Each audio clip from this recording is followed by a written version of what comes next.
How you doing, sweetheart? I'm good. How are you, sir? So we got one.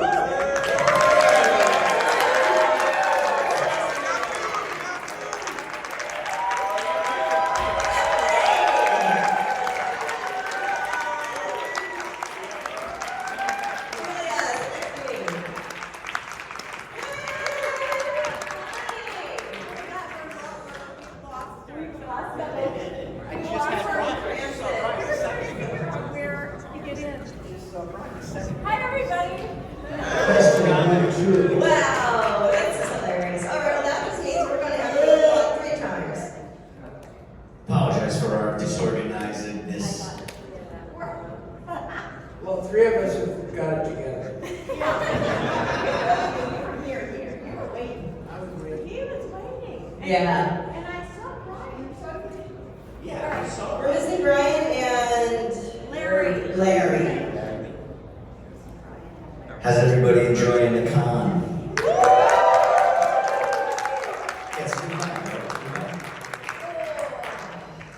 Okay, I'm in communication with Tracy. I'm like, these are the 3 we okay, got. I'm gonna text you. Triple text. Get your asses in here. Yes. Let's start. Okay, I'll start with you since she's busy doing work trying to get everyone here. First garage. No, well, technically he was, but then he disappeared on me and I couldn't find him. I'm like, wait, I just saw him. Where'd he go? Your magic, sir. Okay, so you know I'm a fan of you guys individually outside of nerds, right? We've established this. Okay. I'm taking a little different route here. I'm not going into your works this time. I want to know about your personal acting journeys. When you started, did you get involved in this craft? What made you want to be an actor? Did you ever want to be an actor? How did this begin? Because everyone has such a different beginning. I did. There's Brian. Brian's here. Okay, we got Brian. Everybody, hey, let's go.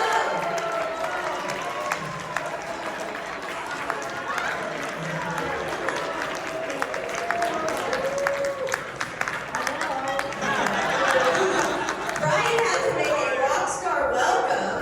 Oh, man. Wow, hi, everybody.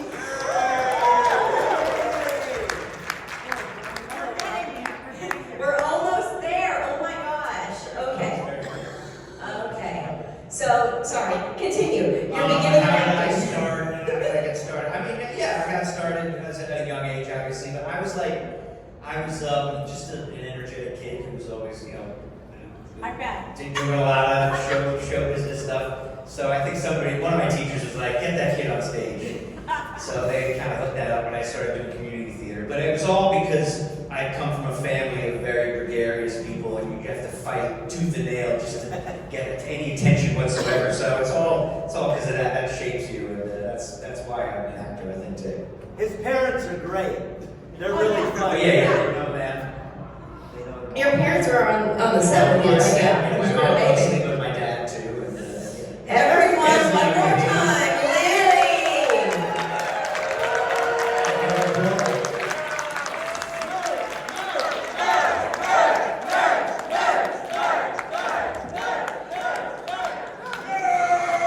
Yeah! All right, we got it. Together, man. We got it.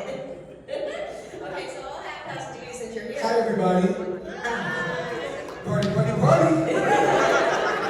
The question I began with you guys is how did you get involved in acting?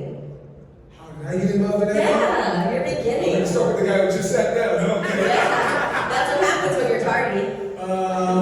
Tardy to the party. I actually started out as the class clown. I'm sure you couldn't tell. And my social studies teacher, just so you never know where it comes from, she said, "Why don't you put some of that on stage?" I was like, "Yeah, right, whatever." So she gave me the address to a theater.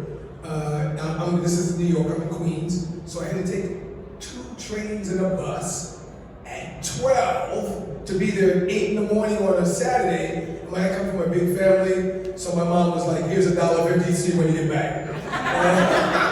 So I went there, and they were doing The Wizard of Oz, and I got the role of the janitor. And if you know anything about about Wizard of Oz, ain't no damn janitor in the Wizard of Oz. I was the janitor. Janitor sat there and learned all the lines, and as fate would have it, 3 weeks before the show started, the wizard dropped out. I got to be the wizard because he dropped out, and when the show was done, a lady came to see the show. The girl was playing Dorothy. Her mom was a manager, so she came to see her daughter. And she came to see me, and she said, "Hey, I think you're really good if you want to get into acting. Let me know." And this is totally politically incorrect, but I'm gonna say it now because it's the truth. At the time, I said, "I'm not getting into acting because it's for faggots." Now that's wrong. That's wrong, but that's exactly what came out my mouth. And you see how God works. What's wrong with that?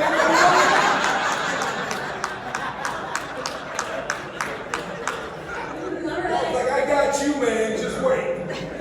That's called karma. Okay, so for me, let's see, I always was in school plays and stuff like that, and loved singing and you know, but I realized that when I was in a play, like when I was 10 or 11 or whatever, and I was up there on stage, I was getting applause for my feelings and for whatever the character was, you know, however I created my character at 11. But anyway, like I was like, this works, because at home, in the house, in the family system, there was no room for like feelings or, you know, like being kind of an individual. So I'm like, I think I'm going to stay over on this side and be in the theater and, you know, plays and movies. So that led to becoming a teenage model at 14, 15, and I was living in New Jersey, so I went into New York City, and that seemed to happen really easily at the time. And then I ended up on a soap opera out of nowhere, and that was kind of the beginning. Part of the beginning. So about right, so One Life to Live. One Life to Live. Originally, yeah. So it was all about expressing myself. How old were you when you landed that role? On the soap, I was 16. Wow. Yeah. So that was fun. Where? Where? New York or? New York. Yeah, I was the original Samantha Vernon. The original Sam. And let's see, so I started when I was 16, and then like 6 months later, they upped me in my age on the show to 18 so that I could be involved with older men, which I didn't mind. I thought that was good. So, anyway, we went on from there. I never wanted to be an actor. My father is an actor. My 2 older brothers are actors. I had zero interest in being an actor. All I could think about when I was growing up was cars. I loved cars. I wanted to be a racing car driver. That was my whole focus until the Cowboys came along.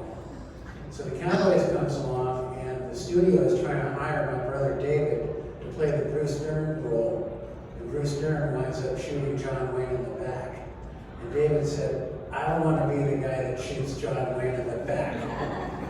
But he said, "Hey, you know what, Bobby? There's a lot of kids in this movie. Why don't you go in and meet on this show?" And I said, "No, that's all right. I don't really want to do that. Thanks anyway." He said, "You've got everything to gain and nothing to lose." I went in there. I was scared to death. The scene that I had to perform was a kid who was scared to death because he has to read a poem in front of John Wayne's character, and I got it. And that was the beginning of the end. I mean, the Carradine family is legendary, and including this guy is legendary. Can I just say, including your daughter, a big fan of that, are huge. So yeah, so talented. And a collective of his family are in the entertainment business. It's an amazing thing. It's quite a dynasty of family in the entertainment business. So how did you start, sir? Well, I was a little kid. My parents had the two top Beverly Hills hair salons in Beverly Hills. And at the time, my dad's clients were like Lucille Ball, Lana Turner, Judy Garland with Little Liza. I mean, all these people and the wives of these big stars. And the other rival hair salon was John Peters, who ended up becoming a big producer in Hollywood, like Batman, Superman, just a ton of stuff, because he was the boyfriend of Barbara Streisand, he used to cut hair up. Anyway, so I was a little kid running around the hair salon. I was around 5-ish, and one of my dad's clients was one of the top kid agents. And she sees me running around, she says, "Who's that?" "Oh, that's my son." She goes, "Let me meet him." And I come over, "Hi, how are you?" And I had a lot of energy as a kid, and when you're not in the entertainment business, you're a brat. But if you're in the entertainment business, you have personality. So she says, "Do you think he would like to be in, like, commercials and television and movies and stuff?" And so he says, "Well, I'll ask my wife." So I heard that, right? So he goes to my mom, to their house, and he goes, "The agent said, would Brian like to be in these movies or commercials or whatever?" She says, "Absolutely not.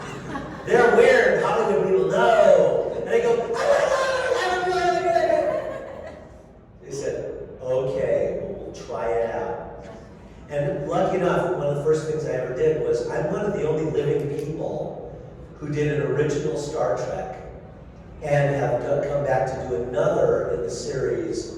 There was a bunch of different ones, but they've all since passed. I happened to be a little kid in an episode called "And the Children Shall Lead." So it was me and another guy, Ron Howard's brother, Clint, who has the distinction of having done an original and gone on to do another in the series. But that's how I kind of started it. And I was just very fortunate just to continue the acting thing. And there was really not a lot of Asian actors. They didn't hire a lot of Asian actors at the time. So I kind of opened the door in a lot of respects for a lot of Asian actors. And I just kind of stuck at it since I had no other talents. I wasn't No other marketable skills. And I stuck with it, and that's what happened. Amazing. Thank you, gentlemen and lady, for sharing. All right, we have a lot of audience here. I want to make sure we get to some questions. Anyone got a question? Don't be shy. I could do this all day long, but this is your show. Okay, I'll keep going. All right, super. Okay, so going to the nerds, okay, because, as much as Brian knows, I would love to chat his ear off about diagnosis murder all day. We're not doing that this time. I would love to know, do you guys remember the first scene that you shot in Nerds?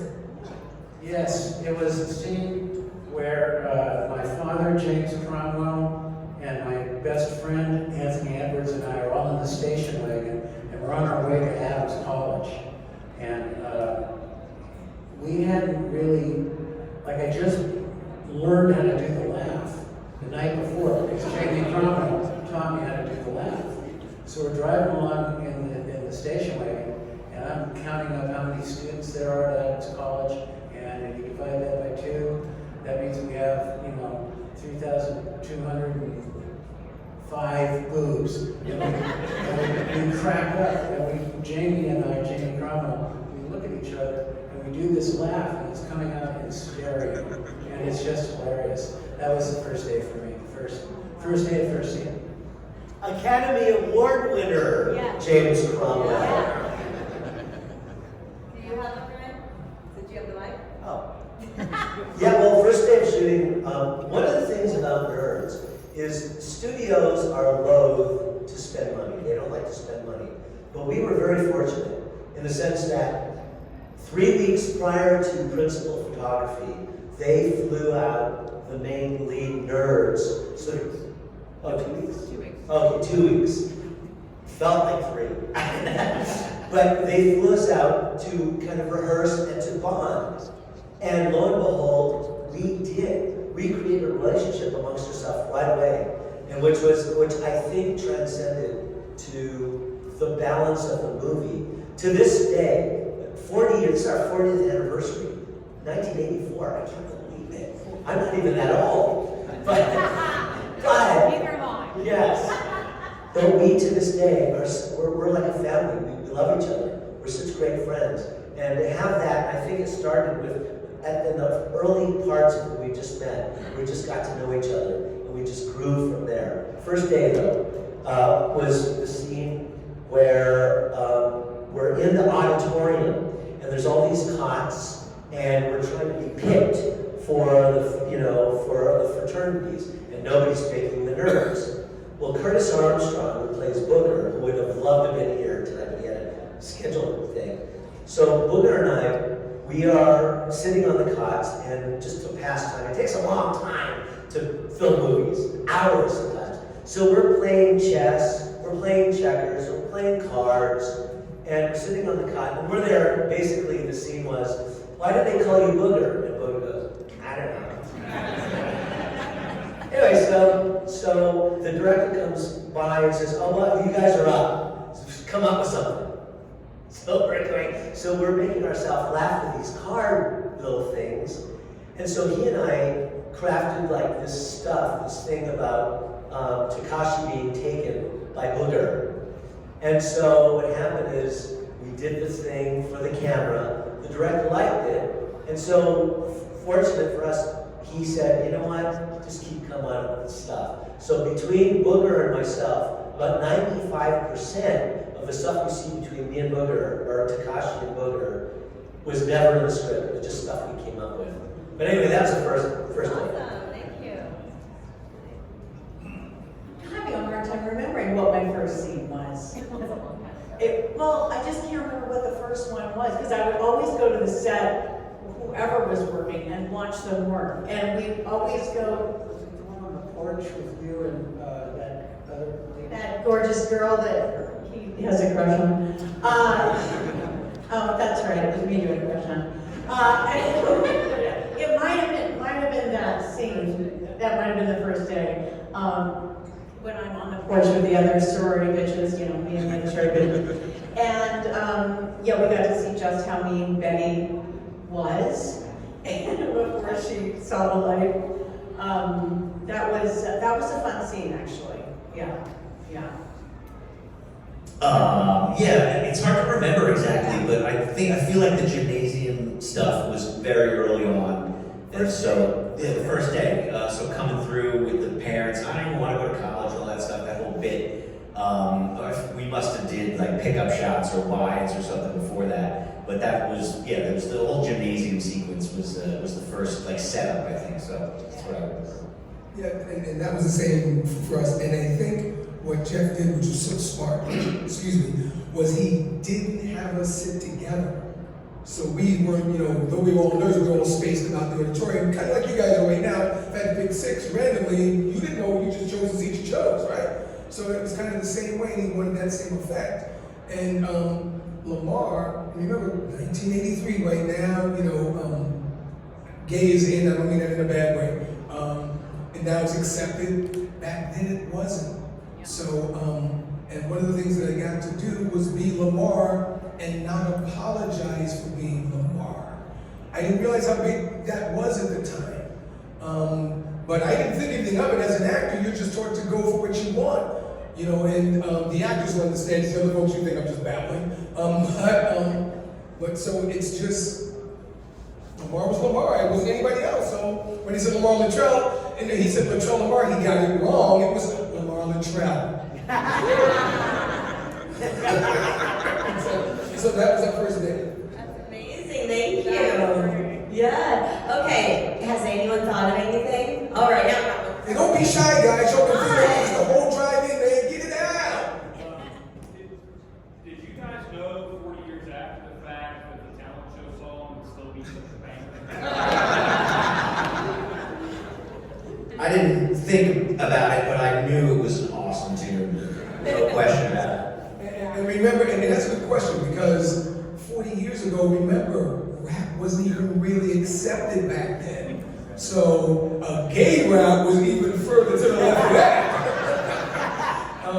But we had a blast doing it. I remember them saying, and it's interesting, what you guys see, the finished product is obviously for those guys who shoot, is not what you shot. It's the finished product.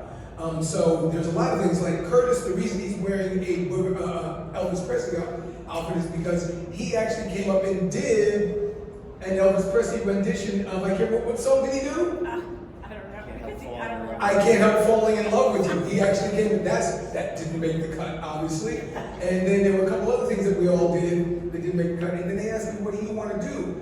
And I just said, I want to rap. And they were like, okay. Okay, let's see what you got. And then the cool thing about this is Andrew did not look like this 40 years ago. He was like 15, and I was like, hey man, I want to pop and break, and he was like, okay. And he just came on and we did it, and we didn't know the thing that you can't tell on TV is the temperature, and it was nighttime when we shot that in Arizona. If you know anything about being in the desert, I'm sure nobody in Vegas knows about that. It's not exactly warm. So it was what? What would you say, Bobby? It was at least 1. Yeah, 1, 2, 3. We shot it till like 4 in the morning. Yeah, and it was Also- like maybe 30, 40 degrees. And Yeah, but Larry's being polite. He wrote the rap and he also choreographed the dance. oh, Yes. that's so nice. Larry wrote it. Yeah. And if you guys can put your hands together, maybe somebody I know who looks like me could do it.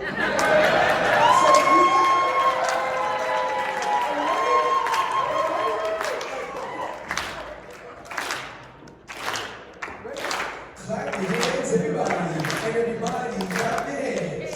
We're Lambda, and we come here on stage tonight to do a show for you. We got a high-tech rhythm and a rock sound that'll make you move your body down to the ground. We got Poindexter on the violin, the boys in the booth, a joining. We got Takashi Presley on the lead guitar, and a little we got Takashi beating on the gong. The boys in the moves, we're joining along. And just when you thought you seen it all along, because the lamb don't fall in the talk.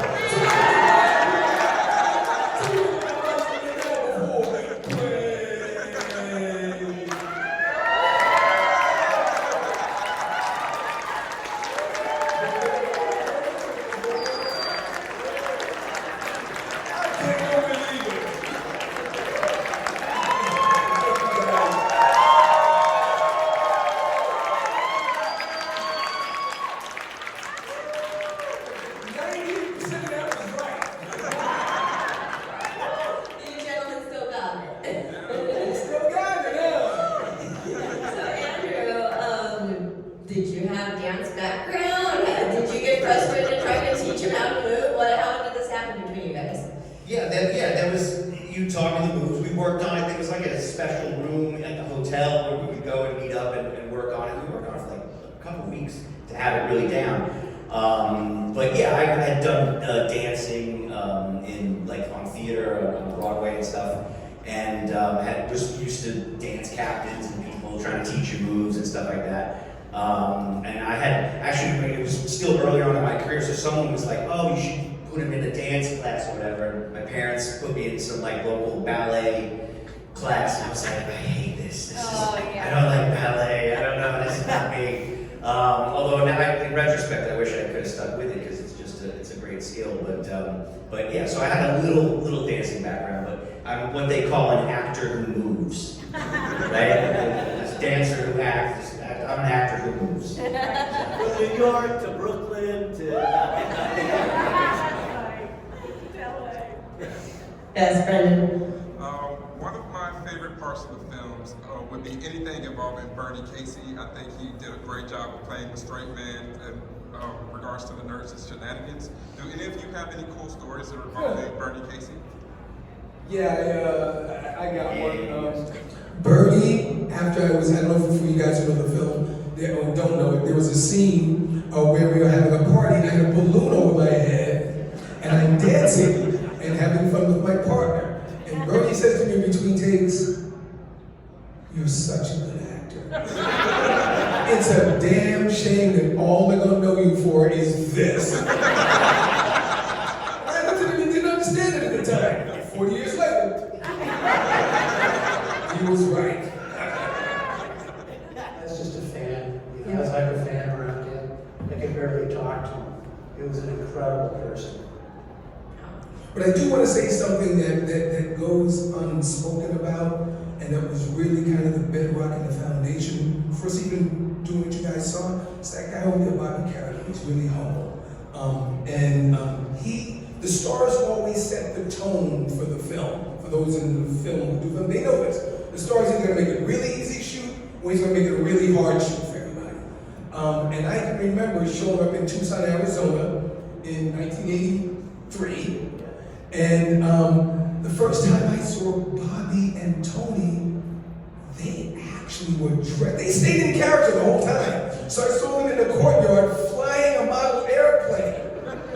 And I remember telling Tim, who's not there, I was like, oh my God, these guys are really nerds. And so what that did though, is he made it okay to just be who you were. That's really important because he set the tone for that film. And he'll tell you this, one of the ways you notice how he did it in the scene when you guys are carrying the luggage to the thing, and tell them what happened. And this is what set the tone of the movie. When they're saying what? We're carrying luggage and Ogre's up on the roof, and he looks down, he sees us, and he goes, "Nerds! Nerds!" And Tony says, well, what's he talking about? And I'm looking around, looking for the nerds. Tony says, I think he's talking about us. I'm like, no way. Also, when I got to Tucson, I did actually get there 2 weeks early, and I had to get out of LA because I had a motorcycle, I had cool friends, everything was really cool. I didn't think Nerds was cool. I didn't even want to do the movie because it had the word nerd in the title. And so I said to the studio, I said, I got to go to location early so I can find this character. So I brought this model airplane kit with me because I thought that's kind of like the robot kit that he shows up with. And I really wanted to build this model airplane. So I'm working on the airplane, and I haven't left my hotel room. I've been there 3 or 4 days, and I've been ordering room service. And I won't leave the hotel room because the only clothes I had with me were the nerd clothes. Because I thought I would need to find this guy. Finally, I'm getting cabin fever. I gotta get out of there. So I put on the nerd clothes, and I go out the door, and I'm walking along, and people are not even reacting. I thought they were gonna point and laugh, and they didn't even react to me. I'm thinking, what the heck is going on? And that's when it occurred to me, we're in college town. They just think I'm an engineering student. I just want to say, Bobby, if you can tell them the story about your audition, because that kind of falls into what we were just talking about. Okay, so like I was saying, when I heard the title of the movie, I was out. I don't want to be anything with a nerd in the title. No. And my agent said, no, you should go in and meet on this. This is a studio film. So I went in and met the director. I had really long hair. I think I rode my motorcycle to the audition. I walk in, we didn't really get along per se. And I left and I thought, okay, that's that. Great, back to tuning the bike. And about a week goes by and my agent calls me up and says, they want you to come in and audition. Because the first meeting was just a meeting, I didn't have to audition. The second meeting, they wanted me to audition. I thought, okay, I'm going to show them. So I went out, I got a regular boy's haircut, which is a nerd haircut. I stopped at an optometrist, and I'm looking at all these glasses, and the optometrist comes out and he's going, can I help you? I go, well, not at this price. I mean, these are $300 a pair. I said, well, you can't just put anything in front of your eyes. I go, well, it's for an audition, okay? I'm playing a nerd.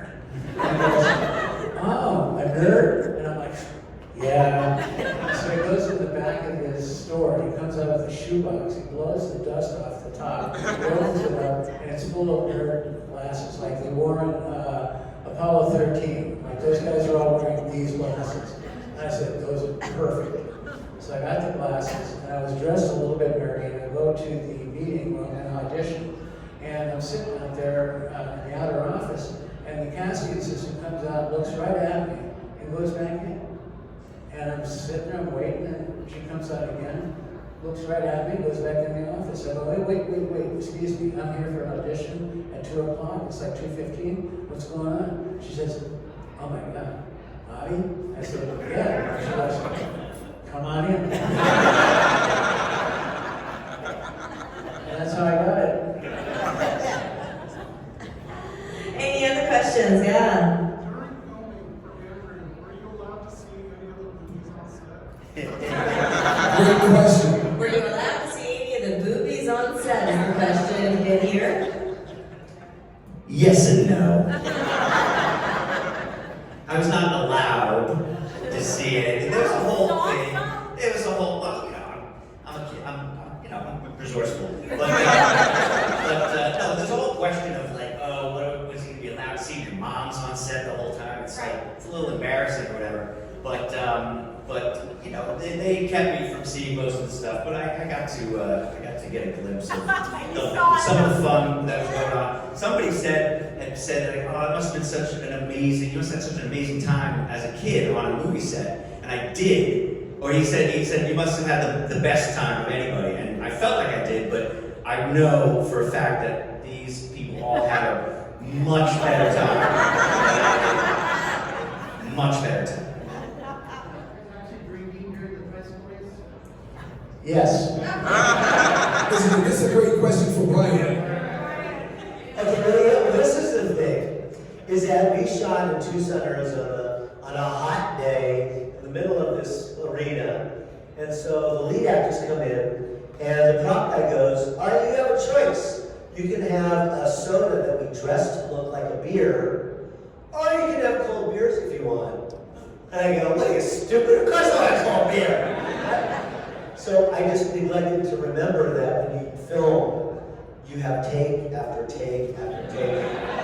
Next shot, take after take after take. Next shot, take after take after take. And so, I'll give just an example. There was a scene where Bobby, Tim Busfield, and Anthony Edwards were in a row, and they gave me this hill. And every time, what happens, you're the camera, right? They're here, and I'm on a tricycle, and there's somebody behind me pushing me, and the director says, we're just going to keep the camera rolling, and you just keep coming up with stuff. So I roll me in, drink a beer, oh man, I can't, they're not going to, I come up with, they can't beat me now, whatever. They pull me back out, again, another beer, I come up with something, blah, blah, blah.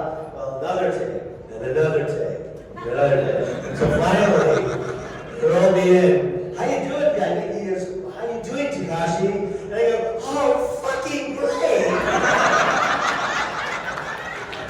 That wasn't in the script, that was the beer talking.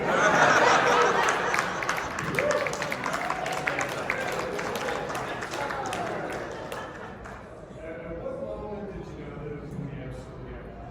Was it while you were making it, or was it just getting recognized on the streets afterwards? Because it was 40 years ago, I know like all your character names, like whenever we say Poindexter, we all know a Poindexter in real life, or a booger, or an ogre, I mean, it's just those are probably the best ensemble comedy that I can think of with the amount of characters that there are. Thank you. That's What pretty good. point did it really like? The point was probably like 5 minutes ago. Like I still can't believe like that we're all here 40 years later. It's like that was totally unexpected, never expected, and it surprises me, every moment. So. Well, also the studio, they came up with this movie, I think, kind of at the last minute, and they needed to fill 10 weeks of production time. So they sent us off to Arizona, and they kind of left us alone. I don't remember there being studio executives on that set. And we ran with it. It was basically a film. We filmed a party. Yeah. It was a party. Yeah, and for me, it was, we went to a screening at 20th Century Fox. And Bobby, I'm kicking back to Bobby at this, but for me, it was when we sat in a theater, and of course, you have to remember, you're shooting nerds. And a couple side notes before I get to that. First, and this is really Jeff Canu's credit to him, is I only had, when I read the script, 2 lines in the whole script. So for you guys who think a small role is not worth getting, get the role. It can increase and change and morph into things you cannot believe. So get your ego out the way. There's an old saying, there's no small roles, there's only small actors. You don't know what it's going to turn into. And this is a side note, but I just got to say this to show you how this changes. Miami Vice, everybody remembers that show? Yeah. Was Don Johnson and The other guy. my point. It started out as Philip Michael Johnson as the star. Yeah. He ran into issues, substance issues. Don Johnson was supposed to be the sidekick, and what happened? So you don't know, guys. You don't know what it's going to turn into. So I thought it was going to be 2 lines. I technically wrote like, man, we got 2 lines in this bitch. I mean, the script. My ego talking, not me. But it changed, and Jeff was smart enough to let us go. And the other thing that Bob said was that, they left us alone. And we had folks like Tim Busfield, we had folks like Bobby Carradine and Andrew Cassese and Julie and Brian Tochi, who were willing to come up with stuff and bits like Brian Tochi. And we were in an environment where they let us do that. And it was available. But now back to the answer to the question. I'm sitting in the theater in the back because you don't want to be in the front if it's a bad one.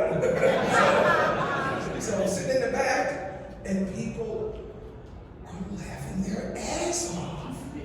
And I remember us all looking at each other and go, oh my God, it's funny. And I'm going to give it to Bobby for the rest of the story. No, I mean, it was a rough cut. It wasn't all the way rough. It was maybe halfway to being finished. And we're at a screening room on the lot at 20th Century Fox. And the lights come up, and one of the executives who's in charge of putting the movie, like placing the movie in movie theaters across the country, I overheard him say, "Piece of shit." And I was really depressed about that. And as a result, this guy put the film out in 600 or 700 theaters. It blew the roof off of every one of them. And other studios were calling the studio up on the Monday after the opening weekend and saying, "Why didn't you guys open this wide? Didn't you know what you have?" And I thought, well, that's cool. And that guy got fired. You don't know. You don't know. And when as an actor, you're always trying to do the movie that's going to get you to the big movie.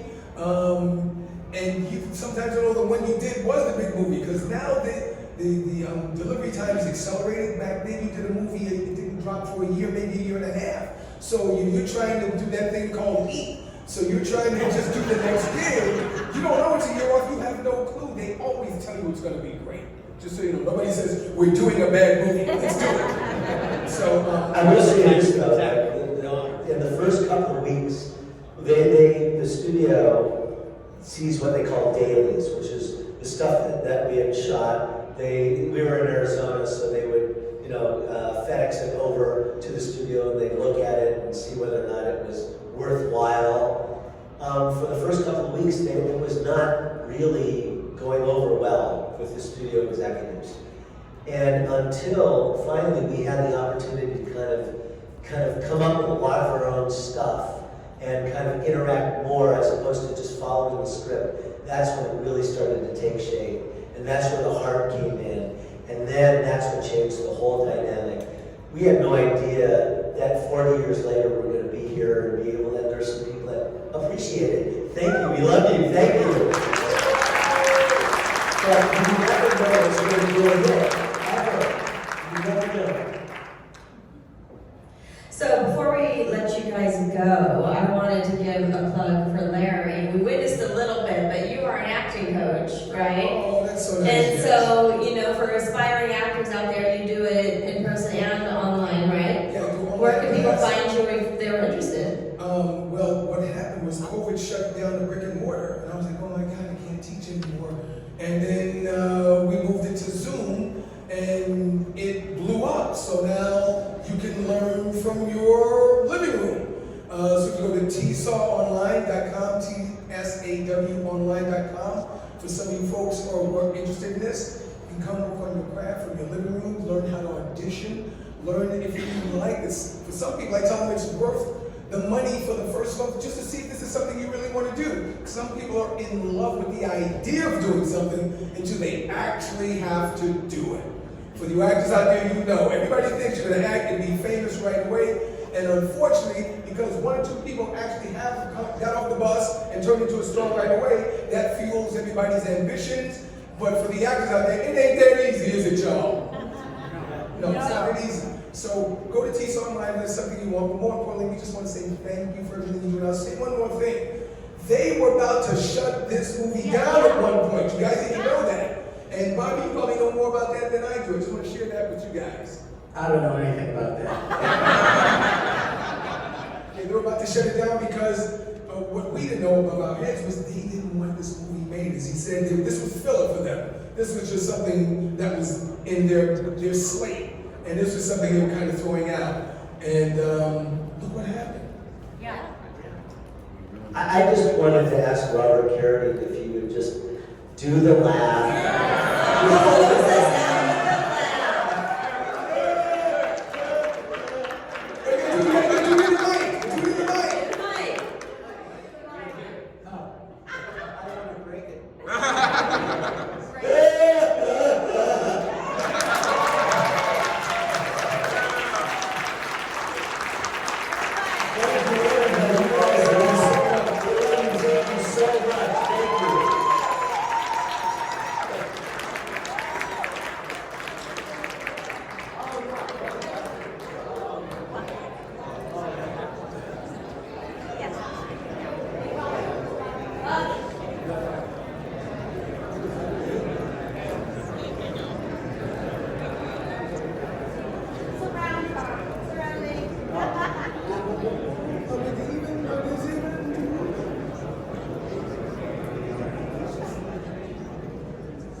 Hold on, guys. Stay exactly where you are. Thank you guys. Thank you guys. Thank you so much. Oh, nice. Come see that upstairs. We'll be there. What's your name? Yes, I will. Oh, thank you.